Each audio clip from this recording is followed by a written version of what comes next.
And welcome to another episode of RIA Collective. Man, am I excited today. I'm your host, Charlie Van Derven. We've got a great guest. My new friend, Jeff Barnes with CBIZ is here. Jeff, I'll let you jump in, say hello, and then I'm going to give my very informal introduction. You can tell us a little bit more about yourself. Well, I appreciate that, Charlie. I am with CBIZ, Retirement Investment Services, and I am a retirement plan consultant, a specialist, and an investment advisor to institutions. That's the technical version of it.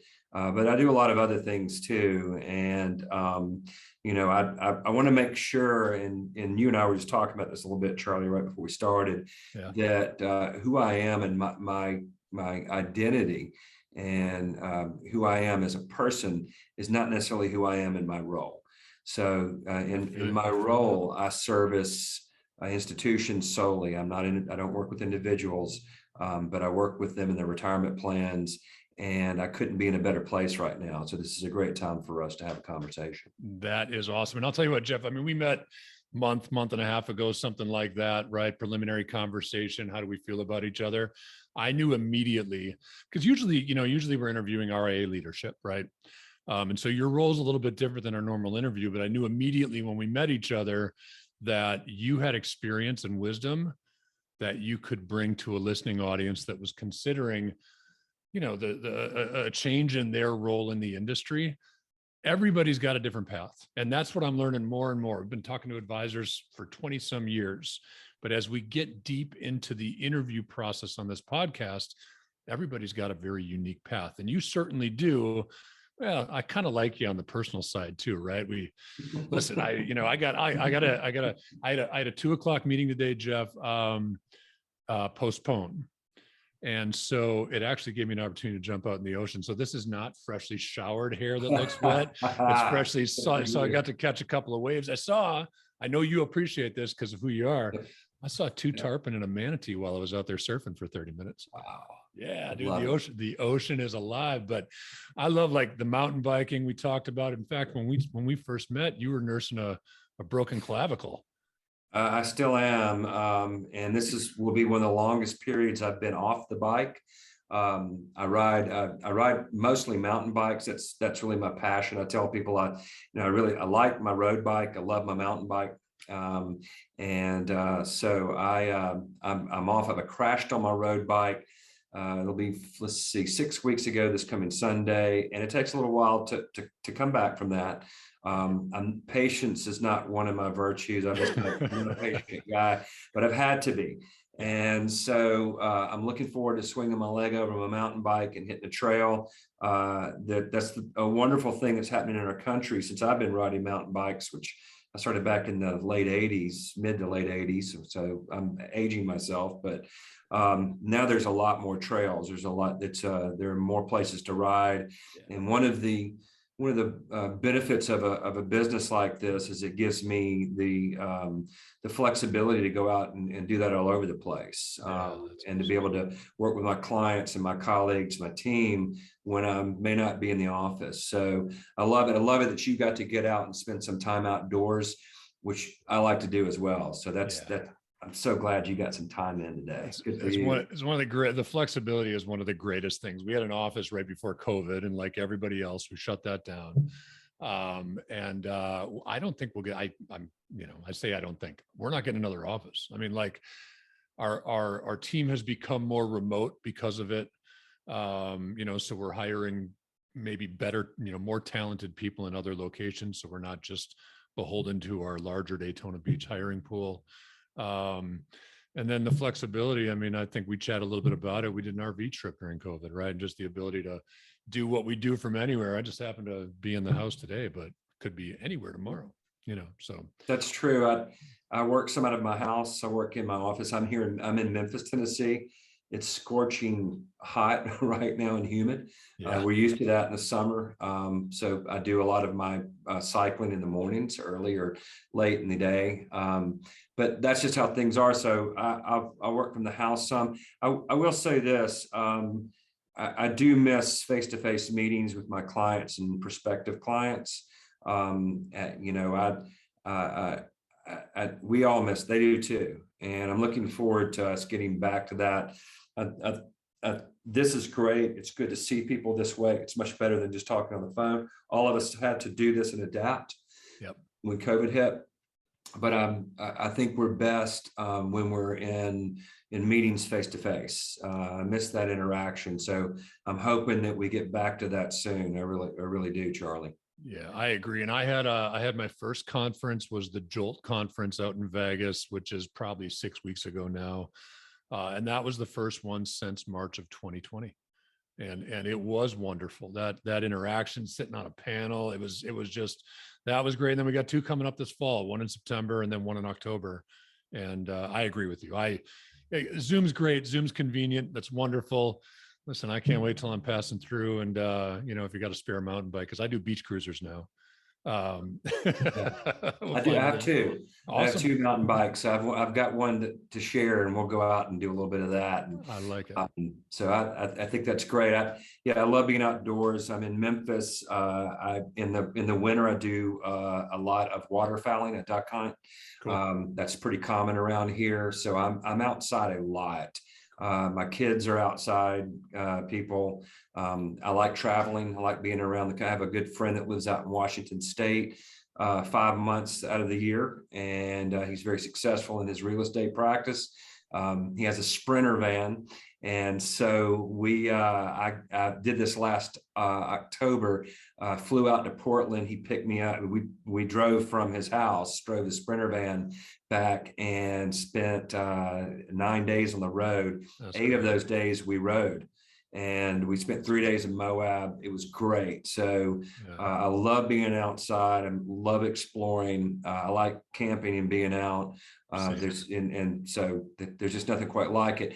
And this type of business, and certainly at this point in my career, that's one of the benefits of choosing to do something like this. So, when people start thinking about what do I want to do and how would I benefit from being in the business that somebody like Jeff Barnes is in, one of them is having that flexibility, but with that, it requires a great deal of discipline too, because you have to do difficult things to get into a position like this and have some success. And like many of us, I keep thinking, my zenith's out. I'm in a great spot in my career, but there's so much more to it. It requires a great deal of discipline. And so with the flexibility and freedom on the other side of that, you've got to stay, you got to pay attention, you got to stay involved and stay focused more than anything. Absolutely. So you did mention before we hit the record button, you said, I can't wait to talk about the future. So we're going to get there, but let's start with the past a little bit first. So Jeff, like I said, everybody takes a unique path in this industry, and there are so many paths to take. Yours is unique to most of the people that we interview, in that, we're talking to most of the people we talk to start on that maybe wirehouse side, right? Their first job is with a big firm, and maybe they're lacking flexibility or whatever their situation is. They're moving towards an independent route, but you went the other way, right? You were with an RIA and then started your own RIA back in 2007. So here's what happened. So I want to make sure I clear that up. So I'm a CFP by background. I've been doing that for quite some time. I started out with John Hancock selling life insurance back in 1992, and quickly got became a registered rep. So I got somewhat of a securities license. I could sell variable products, which is what they wanted me to sell, and life insurance. And started out doing that, working with individuals, and enjoyed it to some degree. But I moved to Memphis. I was living in Jackson, Mississippi, finished up. I was an undergraduate and graduate degree from the University of Mississippi. After I did that, I moved up here to Memphis to work for a boutique firm that did qualified plans for banks, ESOPs, ESOPs with 401k provisions. And so, and a lot of SERPs, supplemental executive retirement plans. So I learned about the qualified plan side, and it intrigued me. I started realizing what it meant to be a third-party administrator. So I started learning about a lot of this, but still had all this background being a financial planner. And I worked for a couple of different companies before. In 2004, 5, and 6, I became an independent contractor with the largest accounting firm in Memphis. And really what they wanted me to do was to kind of be a jack of all trades. Accountants get all kinds of questions and problems and issues that come across their desk that may not have anything to do with audits or tax, and a lot of planning issues. And the partners in this firm saw me as somebody that could help them solve problems. So I started doing that. And but I still had this pull towards the qualified plan, the retirement plan side. Still understood them very well. Well, this accounting firm audited a lot of retirement plans.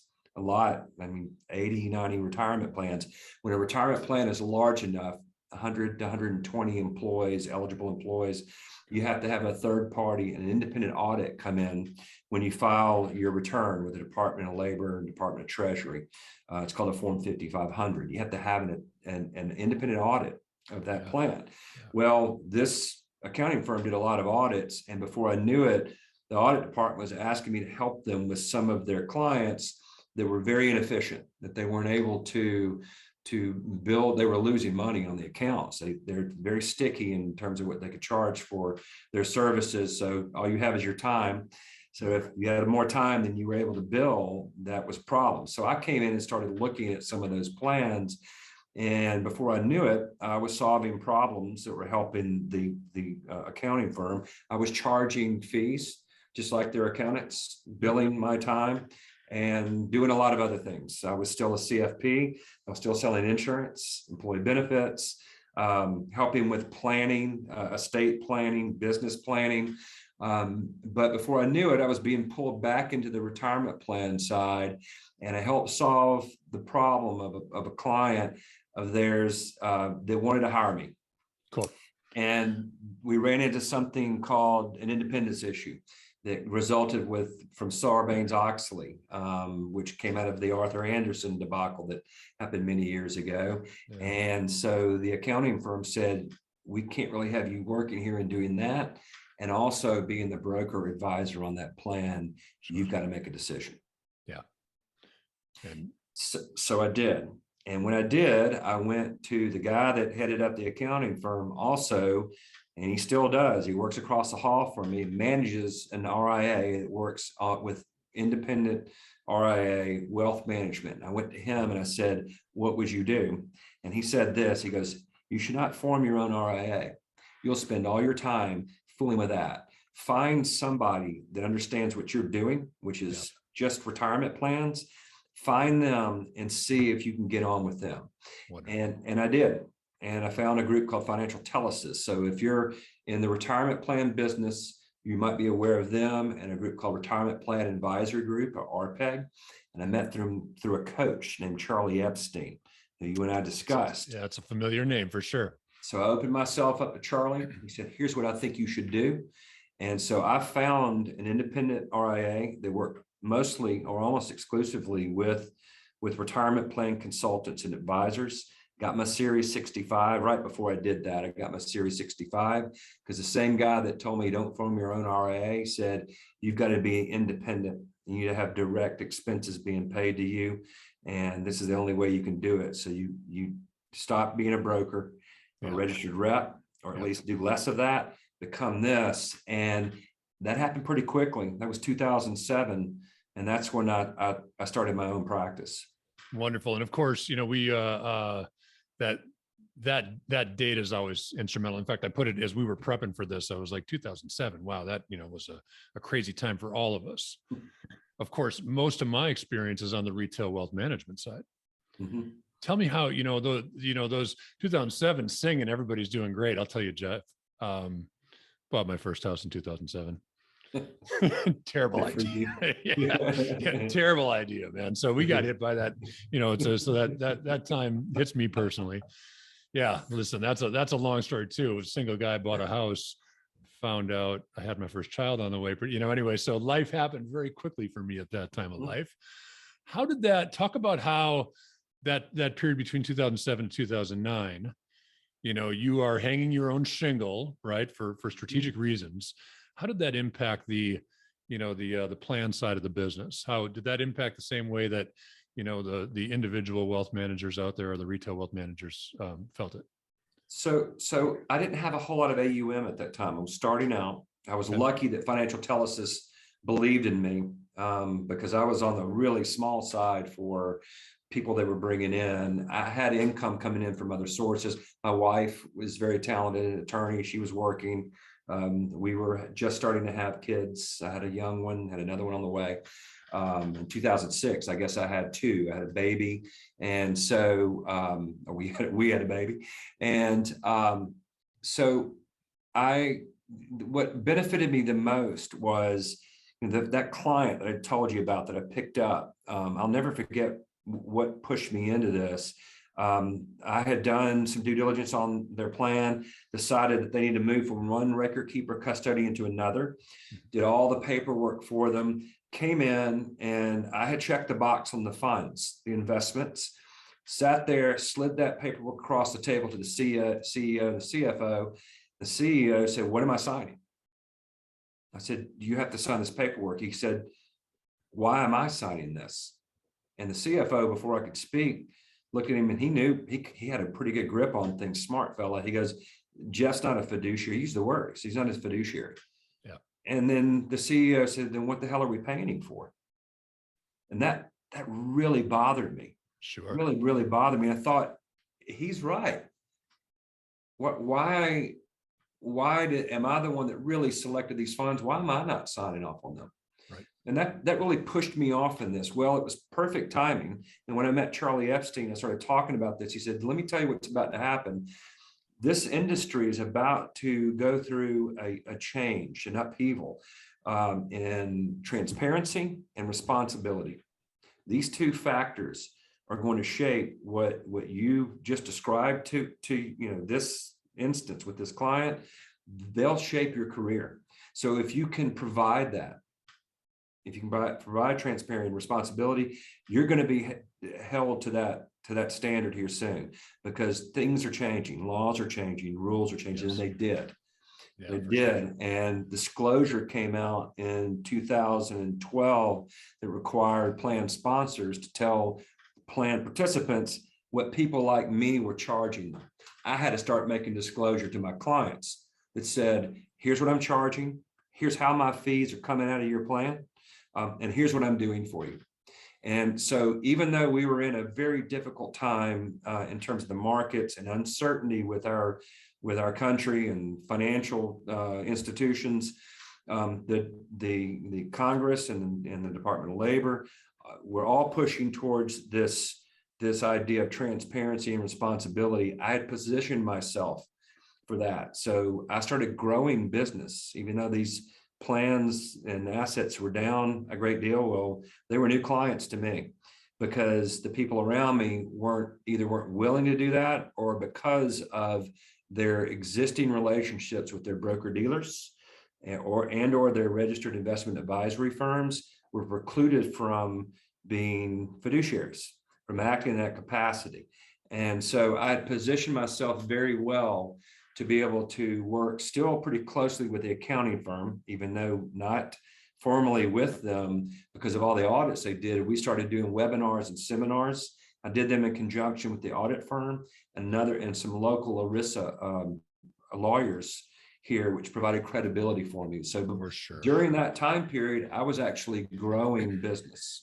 That's wonderful. And I'll tell you, that's again, my experience being more focused on the retail side of the business. There's catalysts, there's catalyst moments, right? Every change, everything requires timing, right? And so when you've got these big upheavals in market and economy, there's a lot of change that happens at that time. And it sounds like, Jeff, you were ahead of the curve, so. I was, Charlie, but looking back, I'm not so sure that I was really rewarded for that because of my constraints on capital and me being by myself. Eventually, others caught up to that. Sure, they didn't like losing plans. The industry was moving in that direction. They knew they were going to have to do that. They being people I compete with now, yeah. and those those my particular competitors that got more into the business at that point probably did better than I did because they had economies of scale. They had colleagues, people around them that were referring business to them, Sure. and I had less of that. So while it was fortuitous and it's where it shaped me and put me where I am now, I'm not so sure that being one of the pioneers, I guess, sort of, at least around here. I'm sure others were too, but as I found out later, I was relatively new at this, even nationally. I'm not so sure that I benefited as greatly as some of the people that compete with me did. Jeff, someone's got to cut that path, man, and that's not always easy work, right? And people who come after you have an easier time. Yeah, and there are books being written about that I've read and thought, hey, that might have been me to some extent. Yeah. But at the same time, the results were and are that our local market, our local businesses are better served. So even if it's not me and it's one of my competitors, most of the people that I consider competitors are really good at what they do. Yeah. Have their clients' best interest at heart and are transparent and are taking fiduciary responsibility. So the market did move in that direction. And thankfully here in Memphis, there are other people that do this and do a great job doing it. Yeah. And I don't take credit that they saw me doing it and did it. They may have noticed me doing it, but they were either going to get into that and do it, or they weren't going to be in this business. Yeah, right. You didn't have much of a choice. Yeah, legal obligation at that point. Yeah, so makes sense. And I don't want to spend so much time on the past, Jeff, that we don't get to the future before we expire here. But so things evolve. You end up with CBIZ. Talk about that current role a little bit, and then you had mentioned, what I love is that yes, we learned about all this stepping stone from the past, but your excitement is where you're headed, not where you've been. Absolutely. So I had to find another home eventually because I had reached my point where I could not prospect and bring a new business and service what I had. So I had to find another place to work, and I wound up inside of an RIA, a local RIA that worked almost exclusively institutional, mostly in the endowment foundation space, governmental. They're called Gavion, and I became part of their RIA, brought in on my retirement plan business, and they were a target more so than I was for CBIZ because of what they do. They're really smart, very talented analysts, consultants. You have to be if you're managing, $1 billion of an endowment or a big pension plan. You have to be able to vet fund managers and sub-advised funds and all those kind of accounts. And so they do a great job of doing that. That was what CBIZ noticed. I just happened to be here. So I was sort of along for the ride. What I found out though was when they got to know me and I got to know them, what I'm able to do now, I was not able to do prior to this when I was with Gavion, but I'm able to do what I had envisioned a long time ago, which is, and we do everything other than custodian or record keep plan assets. Okay. And record keepers and custodians in our world, the largest being Fidelity. That's what they do. So if you're in a retirement plan, Fidelity may be the statement that you get. Sure. Vanguard, Empower is a really large one, Hancock, Voya, some of the big ones, and the nonprofit TIA, Teachers Insurance and Annuity Association. Sure. So that's what they do. We do everything but that. So we're third-party administrators. We draft documents. We're compliance experts, and we're advisors, and we provide a great deal of employee education and assistance with the employees once they choose to start saving into a plan. So I have a huge team that works with me that I didn't have prior to this. I fit very nicely with this group. CBIZ does just about everything except for banking. We're not bankers or attorneys, but just about everything else. So that firm that I told you about, that accounting firm that I was the independent contractor, the jack of all trades in 2004, 5, and 6, they were bought by CBIZ. Interesting. Full They're an circle. accounting firm owned by CBIZ. So Awesome. me and my friends were founding members of that accounting firm. Most of them have retired or doing different things. One's running the RIA that's on the same hall that I'm on, completely independent and separate from CBIZ. But they do that. So I walked in once we were acquired back in 2019. I knew most of the accountants that worked here. They were friends of mine. But we have a really big employee benefits presence in Nashville. So one of the nice things that's happening now is I'm getting more referrals from my CBIZ colleagues. So not only do I have a huge team of support, and we can do just about anything other than custodian and record keep assets for the retirement plan, and any plan size. I met with a plan that has one participant in it today. Wow. And I was on a call with a plan that has 10,000 participants in it with their committee today. Really wide spectrum. Both clients of mine, both clients I brought in the last year. Both of those came as referrals through my friends, my colleagues here at CBIZ. So for me now and me in the future, this relationship's the best relationship that I've had. That's and awesome. I wouldn't say I stumbled into it, but if you had talked to me, 3 years ago, I would not have known or been able to realize how important it was and it is now.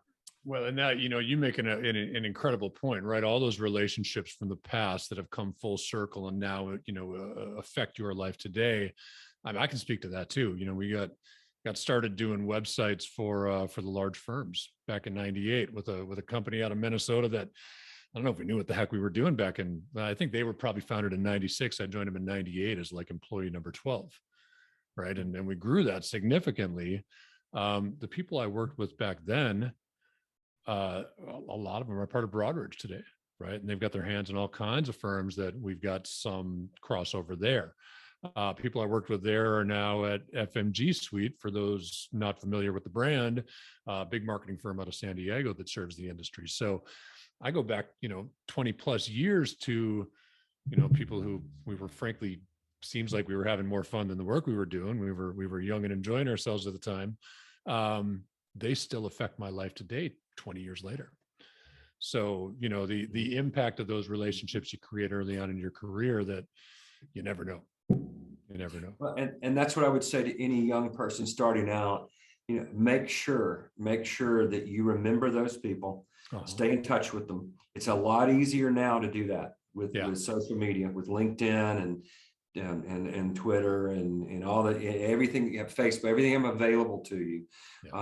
That's really important. That's vitally important to your long-term viability. It's not just getting, in my case, referrals. It's having people that can essentially vouch for your credibility. And that's a big deal. And that's one of the important factors. And one of the things that's benefited me greatly with the accounting firm. They're trusted advisors. They can help open the door for somebody like me. And so the years of working really hard to identify, to be a specialist, I'm hesitant to call myself an expert. Sometimes people do, but I'm still learning. And I learned from everyone. I learned from the young people in our business. I learned from my kids. I hope that I continue learning the rest of my life. So, but having that kind of credibility and having people back you up and see you as a problem solver is crucial to you being able to do this for a really long time. And the relationships that I've had for a really long time now still come back to pay dividends, and I hope mine do to them as well. I hope I'm giving back to the people that give to me. That's a very important concept and something that I've taken to heart for a really long time. I think of Charlie Epstein, the 401k coach, a long time ago, would say things like, make sure you put capital back into somebody else's business. I love that. And to that point, it's not just the relationship you keep, but the brand you build within that relationship, right? And 20 years of building a brand, a couple of mistakes here and there, that all goes away. So you make a very valuable point. It's not just the people it's the impression you leave on them. Right. Right. So, yeah. So important. Jeff, it sounds like it's been a wonderful career. You certainly are an energized person. It can't all be, roses and honey and everything nice, right? So if you look back on this, we'll get to the future in a second. I know we're excited to get there, but in providing some advice for those people who are looking for a different path in this industry, is there anything you did that you're like, gosh, if I'd only pivoted this way, or, anything, I don't want to use the word regret. I'm kind of dancing around it, but is there anything you would change from your coming up? Yeah, I can. So it's you can't avoid in my business and to what I am, which is really my highest and best use is a producer of additional business, of growth. That's really what I do. So you have to embrace that. If you're either servicing or you're producing, and I of course do a little bit of both, but my highest and best use is bringing in new relationships, and then making sure the ones that I have stay on. I have a team of people that provide a great deal of support. They do a lot of that heavy lifting for me. I may still be involved directly with my clients, but that's really what I'm supposed to be doing. So I wish that I'd hired my sales coach years before I did. Or at least had a system that was something that I understood better and was more well thought out, because it would have alleviated a lot of angst with me over things like, why am I being blown off or told no? I would have felt differently about it. I would have had more success with the same amount of effort. I think that's important, and that's the one thing I regret, is that I didn't pull the trigger on that earlier, and I could have, because the guy I work with now has been doing this for quite some time. Yeah. I've known him for quite some time. That is the one thing that I think that if I could go back and do something differently, and knowing that I'm going to be saddled with the responsibility of growing new clients, and being in sales and embracing that, instead of saying, hey, I'm a technician, I'm an investment advisor, I'm a salesman. I'm a salesperson. That's really what I am. And so that one thing would have made, I think, a big difference. I might be sitting on twice the number of clients today if I just pulled the trigger on that, 3 or 4 years before I did. That's amazing advice. I've got a coach. I am a coach, and I limit the number, the number of coaching relationships I keep that I'm serving. Just based on, because we're growing a business outside of that. That's one piece of our revenue. And most of the people I coach are also working with us for the services we provide. Mm-hmm. It's not an expense. Now you got to find the right person. You got to find the right mix, right? But it's not an expense, it's an investment. And I think that especially as people are young in the industry and maybe haven't reached the levels of production that they're looking for, waiting till they get to that is actually causing more harm than it is good. Yeah. So it is. And I pay for my coach with my money, and one of the things that I try to make sure I do is have enough income to continue that relationship. Because my coach is very direct with me, and that's his job.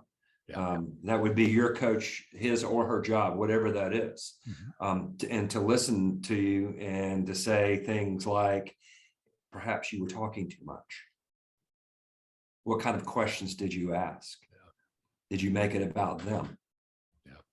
So did you walk in and feature and benefit them? That was something that a lot of us were taught. I mean, when you start selling insurance, you walk in, hey, Charlie, I know you have a need. If you passed away, your family really needs some money, right? So you need this, and here's what you need. Yeah. I don't know. I may walk into a situation and say, hey, Charlie, what's going on? You go, I'm independently wealthy. I don't need any insurance. I don't know. Yeah. So those kind of things I think are important. I don't think that I know some people say, I don't need something like that. Like, why? How do you know you don't? Well, and accountability. I think that everybody I've ever talked to, you know, whether they became a coaching client or not, accountability was within their first, one of the top three things they were looking to achieve. Which is something that you have to, I mean, that's something that's ongoing. So I'm accountable to my family, of course. I'm accountable to the shareholders of the company I work for. We're a publicly traded firm. I'm accountable to them. I'm accountable to management. I'm accountable to my sales coach. I even have a person within CBIZ that is my accountability partner. And she and I get together every couple of weeks and go, how are you doing? What's going on? Where are you? This is what you said you're going to do. Have you done it? Yes or no? And how can we learn from each other? Yeah. So as I mentioned earlier, there's a lot I know, there's a lot I don't know. And I'm a curious person. So I'm always asking questions. I'm always hoping to grow, and I'm willing to change my mind if I see that. I hope that I hope that I have that kind of, I guess, courage. I don't know if that's the right word, to be that way the rest of my life. And so, those are the kind of things that I hope younger people will think about and realize that, hey, I'm 57, somebody who's 57 years old says he doesn't know everything. He's willing to learn from young people, and he's curious, and he's willing to change his mind if the facts and circumstances present that. Yeah, that's awesome. And what a wonderful mindset to go through life. You're a bigger person because of it, right? I hope so. I think so, Jeff. We're just, our relationship is just getting off the ground, and I'm excited to know you, and we've got so many similarities. And listen, Memphis isn't that far away, and I golf with a buddy of mine in Nashville. So next time that happens, we're going to make the trip over to Memphis. I have Memphis. clients there. I was there this week. So I go there at least once a month, and sometimes more if it warrants that. So you're going to see me soon, Jeff Barnes, for sure. Let's get together. Yeah, man, absolutely. But I love the mindset, right? And around accountability, we actually just changed the title of our former, they were called account executives, right? So we'd bring on a client, and they'd have a dedicated relationship with social advisors, and their account executive would, opportunity to get to know that person well. They get to know the account executive well, so that the goals are aligned with the work that we're doing on the back end for them. There are some things that, to be successful on our platform, there are things that our clients need to be doing consistently. So we recently changed that account executive to accountability coach. It's their job anyway, right? It's to just hold those clients accountable to the work that they need to do to support the services we're providing on the back end. Now, what I would tell a lot of the folks that we're interviewing for, that we're interviewing us, or us interviewing them as a coaching client, if you need me to browbeat you to do something, great. I can do that as often as you need me to. But once you've got the skills in place, you're accountable to yourself, whether that is because you're supporting family, whatever that is, whatever the motivation is for the activity, that's what holds you accountable. Now, if you want to get on the phone twice a month with me so I can say, why didn't you do this? Right. But really, honestly, we're all accountable to ourselves, whether that's supporting the family or hitting the metrics to keep the job, whatever that is. That's an accountability that we really have to embrace. So I love that, Jeff, that coaching is such an instrumental part of your professional growth. That's awesome. Along those lines, tell me about the future. You're excited about the future, man. That's the first thing you said when we got on today before we hit the record button. Mm-hmm. What is that? I am. I'm excited because I can see the growth potential that we have here. I love what I do, and the only thing will be better is doing this for more clients. Cool. And bringing my team and our approach to that. We don't fit everybody, but we fit a lot. Yeah. And so I'm excited about the new people I'm going to meet. I do just about every call I'm on is somebody new, somebody I haven't met before, and I'm genuinely curious about who they are and what's going on and whether or not we can help them. So we have a great deal of capacity. Our firm continues to grow. I have some just really smart, talented people that work around me, and that's really exciting to me. And Charlie, one of the things that's most exciting to me is this is a job. This is a career. This is something I love to do that I could do for a long time. And I plan to, as long as I can stay healthy, keep riding my bike and doing the things that I do. I plan to do this for quite some time because I love it. I don't know what else I would do. So when I look out, I think, who's next? Who am I going to get to meet next? I'm very social, I'm very extroverted. So I enjoy knowing that for the balance of this year, I'm going to meet a lot more people, have a lot more conversations. We may fit, we may not, but Sure. One thing's for sure, I'm going to walk away remembering who that person was. I link in with them, I connect to them.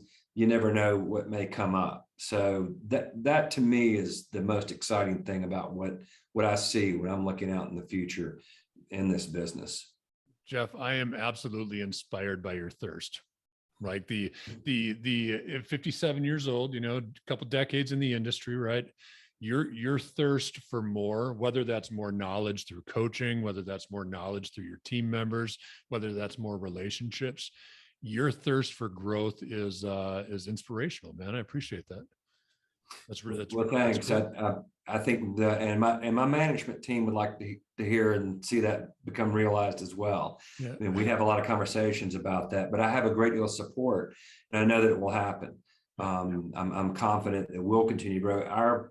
Our business is growing. I have my colleagues that are also in sales throughout the country that do what I do. There are some top-notch stars that work around me that do this, that are producers like I am, and that inspires me. I see them growing their practices and think, hey, I want to be at that point. That's cool. And I know that the track's there, it's all ready for that to happen. And here I am. So we keep doing this, and we keep providing.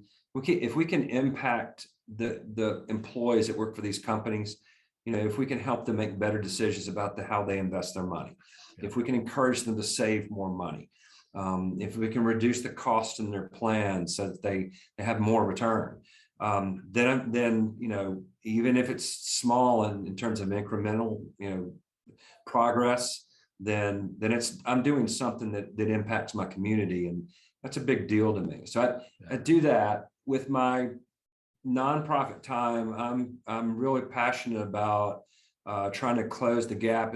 Memphis is a relatively, in this, I'm not saying it's groundbreaking, we're a relatively poor community or poor city in terms of just per capita income. Sure. So one of the things that I'm passionate about is closing that gap. And so I'm on the board of a charter school. We're trying to educate kids and give them an alternative and get them into college. Every now and then they'll let me teach an economics class there. I really like that. I've done a lot of junior achievement work in the past. So those are the kind of things that outside of this job and this business of trying to get people to be able to retire comfortably when they can't work any longer. Those are some of the things that I'm interested in, and there's some parallels with that. There really is. So as long as I can keep doing that, then I think I'll be excited about what's going on in front of me. Yeah, that's cool. Again, inspired.